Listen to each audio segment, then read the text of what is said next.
நான் ஒண்ணு சொல்லட்டுமா? எனக்கு யுஎஸ்ல வாழக்கூடிய இந்தியன்ஸ் இருக்காங்கல்ல, அவங்கள நெனச்சா உண்மையிலே கஷ்டமா இருக்குது. அவங்க நாட்டோட பிரசிடென்ட்டா இப்போ இருக்கிற ட்ரம்ப் டெய்லி ஒவ்வொரு கதையா புதுசு புதுசா கிளப்பி விட்டுட்டு இருக்காரு. இப்ப கடைசியா அவர் சேர்ந்திருக்கிற இடம் என்ன அப்படின்னு பார்த்தீங்கன்னா, இவர் டைரக்ட்டா பேசுறாரோ, இன்டைரக்ட்டா பேசுறாரோ, பட் அந்த வயித்துக்குள்ள புளிய கரைக்கிறதும் பாருல, சும்மா சம்மந்தமே இல்லாம எதையாவது கிளப்பி விட்டுறதும் பாருல, அந்த மாதிரி ஒண்ணு மறுபடியும் பேசியிருக்காரு. இந்த முறை என்ன சொல்லியிருக்காருன்னு பார்த்தீங்கன்னா, அமெரிக்கால தேவையில்லாம நெறைய வெளிநாட்டுக்காரங்க உள்ளுக்குள்ள வந்துட்டாங்க. இவங்க எல்லாம் வந்ததுனால தான் நம்ம நாட்ட முன்னேற்ற முடியல. நம்ம நாட்டுல பணம் இருக்குது, டெக்னாலஜி இருக்குது, எல்லாமே இருந்தாலும் நம்ம நாட்டுக்குள்ள வதவதவதான் நிறைய பேர் வந்துட்டாங்க. இந்த மாதிரி பேசினாரான்னு கேட்டீங்கன்னா, இதை விட மோசமா பேசினார். நான் ஆக்சுவலா ரொம்ப பாலிஷ்டா சொல்றேன். நம்ம நாட்டுக்குள்ள வதவதவதான் நிறைய பேர் வந்துட்டாங்க. இவங்க எல்லாம் தேவையில்லாம இதுக்கு முன்னாடி கவர்மெண்ட் அலோவ் பண்ணிடுச்சு. அதாவது இல்லீகலா வந்தவங்க கிடையாது, லீகலா வந்தவங்களே சொல்றாரு. ஓகேவா? இதுக்கு முன்னாடி இருந்த பிரசிடென்ட்ஸ் எல்லாம் லீகலா நிறைய பேர் அமெரிக்காக்குள்ள விட்டாங்க. இவங்க எல்லாம் வந்ததுனால நம்ம நாடு இன்னைக்கு முன்னேறாம இருக்குது. இதுக்கு எல்லாத்துக்கும் ஒரே சொல்யூஷன் என்னன்னு பாத்தீங்கன்னா, இவங்க வர்றவங்களை தடுத்து நிறுத்தணும்.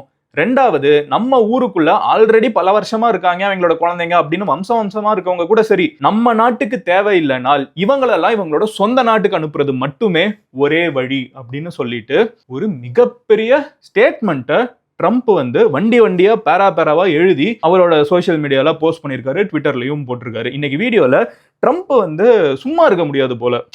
ஒரு மாசம் எல்லாரும் ட்ரம்ப்பை மறந்து அவன் வேலையை பார்த்துட்டு இருந்தா, ட்ரம்ப் இருந்துகிட்டு என்ன எவனும் நம்மளை கவனிக்க மாட்டேங்கிறான் அப்படின்னு கத்துவாரு. உடனே எல்லாரும் என்னப்பா ஆச்சு ட்ரம்ப் அப்படின்னு சொல்லி திரும்பி பார்க்கணும். இப்ப அந்த மாதிரி தான் ட்ரம்ப் இன்னொரு ரேண்ட்டை போட்டிருக்காரு. எதுக்காக இப்படி அமெரிக்காக்குள்ள லீகலா போனவங்களும் சரி, அது யாரா வேணாலும் இருக்கலாம். ஏன்னா ட்ரம்ப் எந்த கண்ட்ரின்னு சொல்லல. படிக்க போனவங்களா இருக்கலாம், வேலைக்கு போனவங்களா இருக்கலாம், வேலைக்கு போய் அங்க செட்டில் ஆகி அவங்களோட குழந்தைங்களா இருக்கலாம், யாரா இருக்கட்டும், இனிமே போகணும்னு நினைக்கிறவங்களா இருக்கலாம். யூஎஸ் ட்ரீம்னே சொல்லுவாங்க, அமெரிக்கன் ட்ரீம். இங்க சென்னையில இருக்கிற ஐஐடியா இருக்கட்டும், அண்ணா யூனிவர்சிட்டியா இருக்கட்டும், இந்த மாதிரி டாப் காலேஜஸ்ல படிக்கிற பசங்கள்ல இருந்து நிறைய பேருக்கு யூஎஸ் போகணுங்கிறதான் கனவா இருக்குது. ஆனா இப்போ அந்த நாட்டோட பிரசிடென்ட் என்ன சொல்றாரு? உலகத்துல இருக்கிற நிறைய பேர் தேவையில்லாம அந்த நாட்டுக்குள்ள வந்துட்டாங்க, அவங்க எல்லாம் திருப்பி அனுப்பணுங்கிறாரு. இன்னைக்கு வீடியோல ஏன் ட்ரம்ப் இவ்வளவு ஆக்ரோஷமா பேசியிருக்காரு, என்ன பிரச்சனை ஆச்சு யூஎஸ்ல அப்படிங்கறத பார்க்க போறோம். ஒரு சம்பவம், அந்த சம்பவத்துல இருந்து தான் ட்ரம்ப் இவ்வளவு பெருசா பேசியிருக்காரு. அது என்ன சம்பவம், ட்ரம்ப் ஏன் இப்படி பேசுறாரு, இது இந்தியன்ஸை பாதிக்குமா பாதிக்காதா, இந்த விஷயத்தை தான் நம்ம வீடியோல டீடைலா பார்க்க போறோம். பட் அதை பார்க்க ஆரம்பிக்கிறதுக்கு முன்னாடி ஆல்வேஸ் இது கரண்ட் அஃபேர்ஸ். ஓகேவா? டெய்லி இப்படிங்கிறதுக்குள்ள நிறைய விஷயங்கள் நடந்துட்டு இருக்கும். அது எல்லாத்தையுமே நீங்க டெய்லி 10 நிமிஷத்துல தெரிஞ்சுக்கணும்னு நினைச்சீங்கன்னா சப்ஸ்கிரைப் பண்ணி MG ஸ்குவாட்ல சேருங்க. Now let's get started. Hello everyone, நான் Madan Gowri and hello my dear MG squad.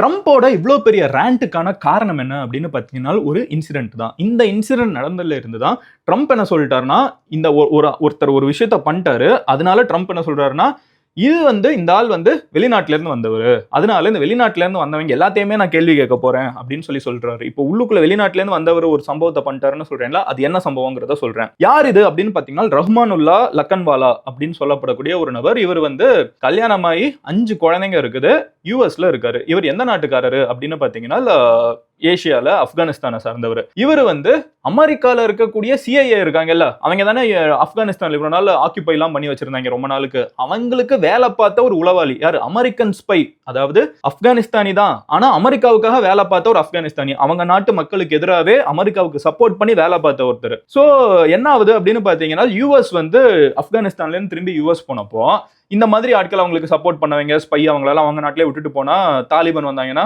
முடிச்சிருவாங்க அப்படின்னு தெரிஞ்சு இவங்களெல்லாம் அவங்க நாட்டுக்கே கூப்பிட்டு போயிடுறாங்க. இப்போ அப்படி போன அபிஷியலா பிரசிடென்ட் கூப்பிட்டு போன ஒரு ஆள் யாரு, இந்த ரஹ்மானுல்லா லக்கன்வாலாங்கிறவர். 5 குழந்தைங்க இருக்குது. இந்த ரஹ்மானுல்லா என்ன பண்ணிருக்காருன்னு பாத்தீங்கன்னா, அமெரிக்கால வாஷிங்டன் DC ஒயிட் ஹவுஸ் இருக்கும்ல, ஒயிட் ஹவுஸ் கிட்ட ஒரு பக்கத்து ஏரியால ஒயிட் ஹவுஸ் உலகத்திலே one of the most secured places, and அதுல அமெரிக்கன் பிரசிடென்ட் வீடு கரெக்டா எவ்வளவு பாதுகாப்பு இருக்குன்னு யோசிக்க முடியும். அது கிட்ட இருக்கக்கூடிய 2 ராணுவ அதிகாரிகளை முடிச்சிட்டாரு. ஏன் எதுக்குன்னு தெரியாது. இது வெட்னஸ்டே 2:15க்கு துப்பாக்கியை வச்சு இந்த வேலையை பார்த்திருக்காரு. அதுக்கப்புறம் பிடிவும் பட்டாரு. ஆனா 2 பேரு உயிரிழந்துட்டாங்க. இப்போ இதை பண்ணது யாருன்னு பாத்தீங்கன்னா, அமெரிக்கன் கவர்மெண்ட் அபிஷியலா கூப்பிட்டுட்டு வந்த ஒரு இமிகிரண்ட். ஸோ இப்போ ட்ரம்ப் என்ன சொல்றாருன்னு பார்த்தீங்கன்னா, இப்போ ஏன் இவர் இதை பண்ணாரு, இதுக்காக இதை பண்ணாருங்கிறதெல்லாம் இனிமே தான் நம்மளுக்கு தெரிய வரும். சம்பவம் நடந்து less than 48 hours தான் ஆகுது. இப்போ ட்ரம்ப் என்ன சொல்றாருன்னு பார்த்தீங்கன்னா, இனஃப் இஸ் இனஃப். ரொம்ப நாளாவே ஒரு பிரச்சனை நம்ம நாட்டில் போயிட்டு இருக்குது. வெளிநாட்டில இருந்து உள்ளுக்குள்ள வந்தவங்க நிறைய தொல்லையை கொடுக்குறாங்க அப்படிங்கிற ஒரு ஆங்கிள் ஒரு பெரிய ரைட் அப் வச்சிருக்காரு. இதுல அவர் ஃபர்ஸ்ட் என்ன சொல்றாருன்னு பார்த்தீங்கன்னா, அமெரிக்கால குற்றங்கள் அதிகமாயிடுச்சு, சிட்டிஸ் எல்லாம் பயங்கர கூட்டமாயிடுச்சு, ஹாஸ்பிட்டல்ல ஓவர் கிரௌடட், ஹாஸ்பிட்டல்ஸ் கட்டினது இத்தனை பேருக்குன்னு கட்டியிருக்கோம்னா இன்னைக்கு அதை விட அதிகமான மக்கள் உள்ளுக்குள்ள வர ஆரம்பிச்சிட்டாங்க. ஆரம்பிச்சிட்டாங்க. வீடுகளுக்கு வந்து ஷார்டேஜ் ஆயிடுச்சு. இது எல்லாத்துக்குமே காரணம் என்னன்னு பாத்தீங்கன்னா, வெளிநாட்டுல இருந்து நம்ம நாட்டுக்குள்ள நிறைய பேர் உள்ளுக்குள்ள வந்ததுதான். That is millions of people வந்து அமெரிக்காவுக்குள்ள வந்து வந்திருக்காங்க. இதுல இல்லீகலா வந்தவங்களும் இருக்காங்க, லீகலா வந்தவங்களும் இருக்காங்க. பட் இவங்க வந்ததுனால அமெரிக்காவோட நிம்மதி போயிடுச்சு. இதுல வந்து ஃபார் எக்ஸாம்பிள் பாத்தீங்கன்னா, ஒரு ஊர்ல வந்து இந்த சொமாலியால இருந்து வந்தவங்க எல்லாம் வந்து ஊருக்குள்ளேயே வந்து அடுத்த இற கிடைக்குமான்னு ஊருல ரோட்ல எல்லாம் சுத்திட்டு இருக்காங்க. இவங்களுக்கு பயந்துட்டு அமெரிக்கன் சிட்டிசன்ஸ் வந்து அவங்க அபார்ட்மெண்ட்ஸை விட்டு கூட வெளியே வர மாட்டேங்கிறாங்க. எந்த அளவுக்கு இவர் கொண்டு போறாருன்னு பாருங்க. வெளிநாட்டுல இருந்து உள்ளுக்குள்ள வந்தவங்க வந்து ரோட்ல போறது வந்து இறைய தேடி சுத்திட்டு இருக்காங்களாம். சோ அதனால அந்த நாட்டுல இருக்கிற அமெரிக்கன் மக்களே வந்து அபார்ட்மெண்ட்ஸை விட்டு வெளியே வர மாட்டேங்கிறாங்க. இந்த மாதிரி ஆட்கள்லாம் வந்து நம்ம ஊர்ல வந்து நம்ம நாடு சரியில்லைன்னு பேசுறாங்க. இவங்க வர்றது வந்து ஒரு நாடே கிடையாது. இவங்களுக்குன்னு சொந்தமா பேக் எங்கேருந்து வந்திருக்காங்களோ அது ஒரு நாடே கிடையாது. அங்க வந்து அவங்கள வந்து மதிக்க கூட மாட்டாங்க. அங்கேருந்து இங்கே வந்துட்டு நம்ம ஊரை குறையும் சொல்லிட்டு நம்ம ஊரை சூறையாடவும் செஞ்சுட்டு இருக்காங்க.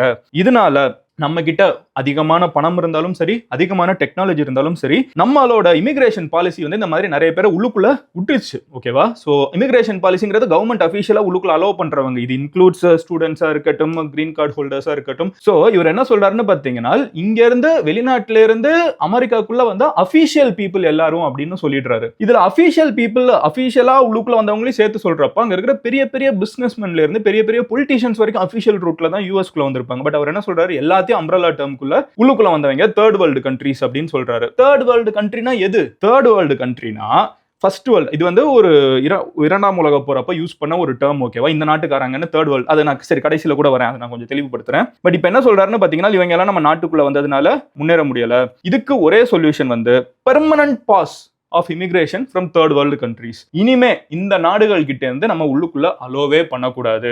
சோ இந்த நாடுகள் எதுங்கிறத நான் கடைசியில சொல்றேன். இந்தியா இருக்கா இல்லையாங்கிறது ட்ரம்ப்புக்கு மட்டுமே தெரியும். சோ நான் அதை அடுத்து வரேன். பட் எனிவே இதை பேசிட்டு அடுத்து என்ன சொல்றாருன்னு பாத்தீங்கன்னா, அது மட்டும் இல்லாம அமெரிக்கால நான் அசெட் நம்ம நாட்டுக்கு கான்ட்ரிபியூட் பண்ணாம நம்ம நாட்டுக்குள்ள வந்தவங்க இருப்பாங்கல்ல, இவன் பண்ற ஒரு வேலையை இன்னொரு ஒரு அமெரிக்கன் பண்ணிட முடியும்னாலோ, இல்ல இவன் பண்ற ஒரு வேலையை இன்னொரு ஒரு ஏஐ பண்ணிட முடியும்னாலோ, அந்த மாதிரி அதாவது நான் அசெட் அவங்க இருந்தாதான் ஒரு வேலை நடக்கணும்னு இல்ல, அவங்க இல்லைனாலும் ஒரு வேலை நடக்கும். அந்த மாதிரி ஆட்கள் எல்லாத்தையும் மறுபடியும் திருப்பி அனுப்பிச்சிடணும்.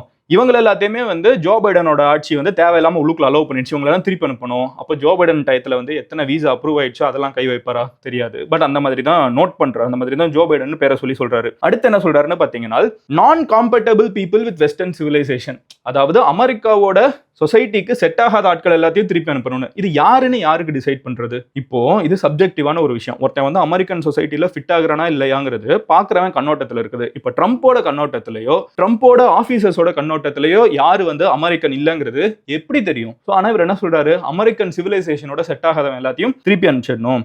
இந்த மாதிரி நிறைய கேட்டகரி, அது எல்லாமே சப்ஜெக்டிவ் கேட்டகரிஸ், யாரனாலும் அப்படி சொல்லலாம். அந்த மாதிரி ஆட்களையா வந்து சொல்லிட்டு reverse migration can cure American வேற சொல்றாரு. பெர்மனண்டா உள்ளுக்குள்ள வரவங்களையும் நிறுத்திடணும், இங்க இருக்கிறவங்களையும் ரிவர்ஸ் மைக்ரேஷன்ல அனுப்பணும். அப்படி அனுப்பிச்சாதான் இதெல்லாம் வந்து ஒரு சொல்யூஷன் வரும். இதுதான் அப்புறம் வந்து இந்த மாதிரி அமெரிக்கால இருந்துகிட்டு தப்பு செய்யறவங்க, திருடுறவங்க, அப்புறம் அமெரிக்காவே அழிக்கிறவங்க. அமெரிக்காவை அழிக்கிறதுனா என்ன யாருக்கு தெரியும்? அமெரிக்கா வந்து எதை ரெப்ரசென்ட் பண்ணதோ எல்லாத்தையும் அழிக்கிறவங்க. இது எல்லாமே வந்து ரொம்ப யோசிக்காதீங்க, நீங்க ரொம்ப நாளைக்கு இங்க இருக்க மாட்டீங்க, உங்களை திருப்பி அனுப்பிச்சிருவோம் அப்படின்னு சொல்லிட்டு இவ்வளவு பெரிய ஒரு லெட்டர் எழுதியிருக்காரு. இப்ப தேர்ட் வேர்ல்டு கண்ட்ரீஸ் அப்படின்னு சொல்லி டார்கெட் பண்றாருல. இந்த தேர்ட் வேர்ல்டு கண்ட்ரீஸ்னா என்னன்னு பார்ப்போம். இது வந்து இரண்டாம் உலக போறப்ப யூஸ் பண்ண ஒரு டேர்ம். ஃபர்ஸ்ட் வேர்ல்டு அப்படின்னா அமெரிக்கா, அப்புறம் அதோட அலைஸ் எல்லாம் இருந்தாங்களே இரண்டாம் உலக போறப்போ அவங்கலாம் ஃபர்ஸ்ட் வேர்ல்டு. செகண்ட் வேர்ல்டு அப்படின்னா யூஎஸ்எஸ்ஆர், ரஷ்யா, அவங்களோட ஃப்ரெண்ட்ஸ் எல்லாருமே கம்யூனிஸ்ட், அதெல்லாமே வந்து செகண்ட் வேர்ல்டுபாங்க. தேர்ட் வேர்ல்டுங்கிறவங்க இது ரெண்டு கூடயும் சேராதவங்க, அதாவது இந்த போருக்கு எனக்கும் சம்மந்தம் இல்லை, நான் வெளியே நிற்கிறேன் அப்படின்னு சொன்னா கண்ட்ரீஸ். ஓகேவா? நான் அலைன்டு கண்ட்ரீஸ். ஓகேவா? இந்த கண்ட்ரீஸ் எல்லாத்தையும் தேர்ட் வேர்ல்டு அப்படின்னு சொல்லுவாங்க. காலப்போக்கில் என்ன ஆயிடுச்சுன்னு பார்த்தீங்கன்னா, இந்த தேர்ட் வேர்ல்டுங்கிறதான உண்மையான பர்பஸே என்னன்னு மறந்துட்டு டெவலப் ஆகாத கண்ட்ரீஸ், அப்புறம் வந்து பெருசா காசு இல்லாத கண்ட்ரீஸ், ஜிடிபி அதிகமா இல்லாத கண்ட்ரீஸ் எல்லாத்தையுமே தேர்ட் வேர்ல்டுன்னு சொல்ல ஆரம்பிச்சிட்டாங்க. பட் இந்த தேர்ட் வேர்ல்டுன்னு சொல்றதுல வந்து இந்தியா வருமா வராதான்னு கேட்டிங்கன்னா, லாஜிக்கலா பிராக்டிக்கலா டேட்டா வைஸ் இந்தியா வரவே வராது. ஓகேவா? ஏன்னா இந்தியா வந்து வேர்ல்டுல இருக்கக்கூடிய one of the biggest economies. நம்ம ரீசெண்ட் டைம்ஸ்ல பயங்கரமா இம்ப்ரூவ் ஆயிட்டு இருக்கோம். இன்னைக்கு நம்ம பிரைம் மினிஸ்டர் ட்வீட் பண்ணியிருக்காரு 8% ஜிடிபி. ஓகேவா? growth. ஸோ இப்படி போயிட்டு இருக்குது. ஸோ இந்தியா வந்து ரொம்ப வளர்ந்துட்டு இருக்கக்கூடிய ஒரு கண்ட்ரி. நம்ம தேர்ட் வேர்ல்டு கண்ட்ரி கிடையாது. ஆனா ட்ரம்போட மூளைக்குள்ள, ட்ரம்போட அபிஷியல்ஸோட மூளைக்குள்ள இந்தியா தேர்ட் வேர்ல்டு கண்ட்ரியா இல்லையான்னு கேட்டீங்கன்னா அது அவங்களுக்கு மட்டும் தான் தெரியும். ஏன்னா இது ஒரு சப்ஜெக்டிவான, இது வந்து ஒரு ஸ்லர் மாதிரி, இது வந்து ஒரு தப்பான ஒரு வார்த்தை மாதிரி. இப்போ நம்ம ஊர்ல இப்படி சொல்லக்கூடாது, இருந்தாலும் சொல்றேன்.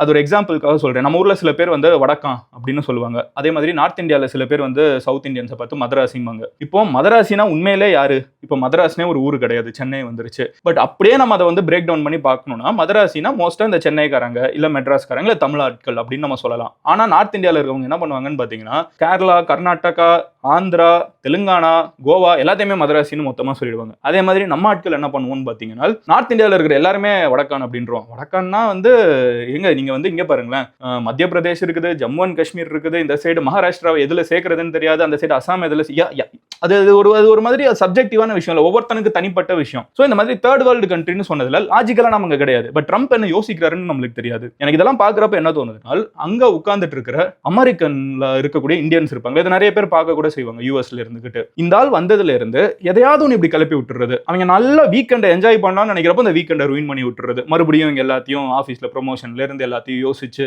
இப்படி இந்த ஏன் இவர் இப்படி குழப்பிக்கிட்டு இருக்காருன்னு தெரியல. பட் இதான் ஓவரால் யூஎஸ்ல நடந்துட்டு இருக்குது. நம்ம சேனல் நிறைய பேர் யூஎஸ்ல இருந்து சப்ஸ்கிரைப் பண்ணி பார்க்கறதுனால இதை வந்து நானும் பேசணும்னு நினைச்சேன்.